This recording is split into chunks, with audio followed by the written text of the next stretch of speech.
There's no distance quite like the 5K. It's the perfect blend of challenge, but accessibility. And there's a few different types of workouts that are going to be really important for you to be successful and have fun in this event. But don't worry, I've got all the tips and tricks for you in this video. Stay tuned. All right, it might seem kind of obvious, but in order to run faster on race day, you're gonna have to practice running faster paces in your workouts. So the first type of speed workout I'm gonna recommend here is gonna be interval training. It's kind of a broad term, but the way I'm defining it here is paces that are above your lactic threshold.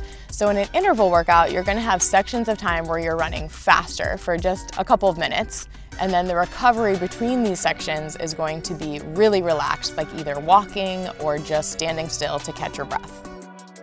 The period of time where you're gonna be able to hold that pace is pretty short, but as you get used to it and you practice this type of workout, that period of time will get longer and longer, or that will get faster and faster during that same period of time. So why do we do this? Well, at some point in your 5K, you are going to feel that feeling that you recognize from your interval workouts. And at that point, it will be familiar and maybe a little less scary. Another type of workout you can do in this speed category is what I'm gonna call tempo work. In a tempo workout, we are working just below our lactic threshold. The paces are going to be a little bit slower and usually the reps a little bit longer than what you're doing in your interval workout. And then the recovery is going to be more active, so you'll probably be jogging between the reps.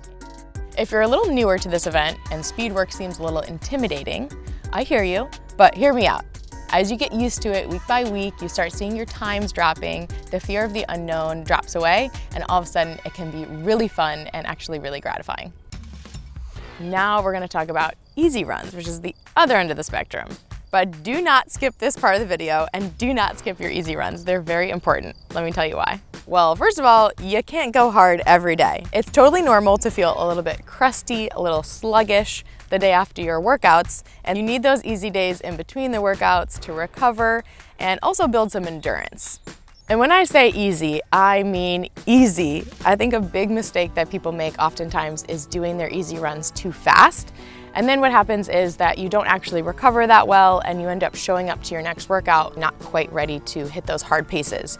And one way you can check in with yourself is if you can't talk during your easy run, you are definitely going too fast. So 80% of your running should be at that easy pace, and then actually only 20% needs to be at that at or above threshold pace.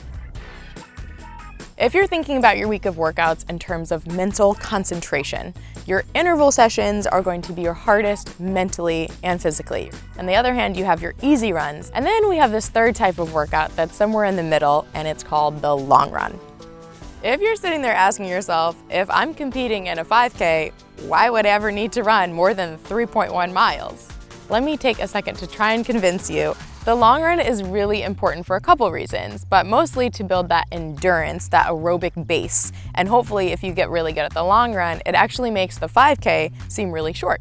A couple other things you can practice are pacing as well as form and mechanics. So pacing because it's a long run, so make sure that when you start out, it feels nice and easy and you can build the pace throughout. As you start incorporating these longer runs into your training plan, it's going to become important that you're tracking your weekly mileage as well. Weekly mileage is important, but there's no magic number for a 5K. So it just depends on where you're at in your running and what your body can tolerate. If you already have a sense of where that is, you can start there and then build gradually. And if you're not sure yet, I would definitely recommend starting on a more conservative end and then build week by week until you kind of find your groove.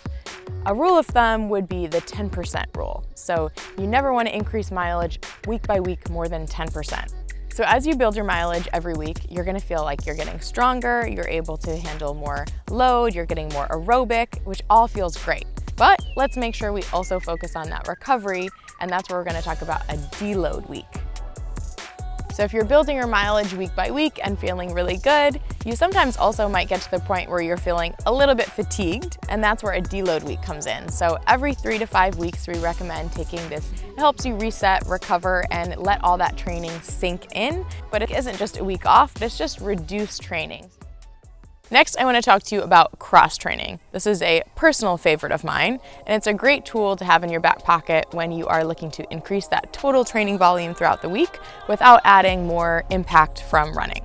So you have a lot of options here. It could be biking, it could be cycling. That's the same thing. You could be doing an elliptical, you could be swimming, you could even do hiking. So you're gonna try and replicate an easy run with your cross training and keeping your heart rate around that same range that you would for an easy run. When I was younger, I saw cross training as something that I would do only when I was injured, but now that I've gotten older and I've been through some injuries, I actually use cross training as a tool all throughout my training. My go-to for sure is outdoor cycling. I love going on a bike adventure with my friends on a Saturday when I take a day off from running. But all of that isn't going to do you much good unless you can take care of your body with proper recovery and nutrition techniques. My #1 recovery tip, this is low-hanging fruit, y'all, it is sleep. Sleep is so important. This is where your body recovers and lets all of that work that you did really soak in.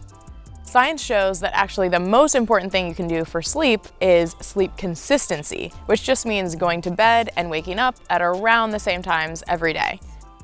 My second recovery tip for you is mobility. It's important to build this into your routine at some point every week. This could be yoga, Pilates, or even just some simple stretching. Tip #3 is doing some kind of soft tissue work. So this could look like a sports massage, but it also could just look like spending some time with a foam roller or even a lacrosse ball or any other kind of recovery device that is accessible to you. Soft tissue work is great if you're dealing with any sore or tight spots that pop up throughout your training. My advice here would definitely be to address these early on so you don't become bigger problems later down the road. Last, but certainly not least, is the topic of nutrition. You want to make sure you're getting really good carbs both before and after your run. So before, it's going to be to fuel your run, to make sure you have enough energy for that runner workout. And then afterwards, the carbs and protein are really going to be important for recovery, to make sure you can absorb all of your training and get to your next run feeling fresh and energized. Okay, congratulations. You've done all the training. You've done all your workouts, you've increased your mileage, you've recovered like a pro, and now you've gotten to race day. And you're wondering, okay, now what? Let's talk about pacing for your race. In my experience, both as a professional and as a coach, it doesn't matter where you are in the level of competition. On race day, you are probably gonna be at least a little bit nervous, and that's okay. But don't let those nerves mean when the gun goes off, you start flying. I want you to make sure that you're pacing yourself properly so that you can actually run your fastest mile at the end and not at the beginning. For example, if you're looking to run an average of 9-minute pace for your 5K, I'd recommend you starting out a little bit slower than 9-minute pace actually for your first mile. And then your second mile, you'd probably be more like on 9-minute pace. And then hopefully in that third mile, you can dip under. And let me tell you, the feeling of passing people and gaining confidence over that last mile will be well worth being a little conservative in the beginning. Let's have it. Oh. All right, there you go. That's all my tips to run a faster 5K. And if you want to take it one step further and get a customized training plan, be sure to check out Runna. And if you do, use code RUNNATV for 2 weeks free. See you next time.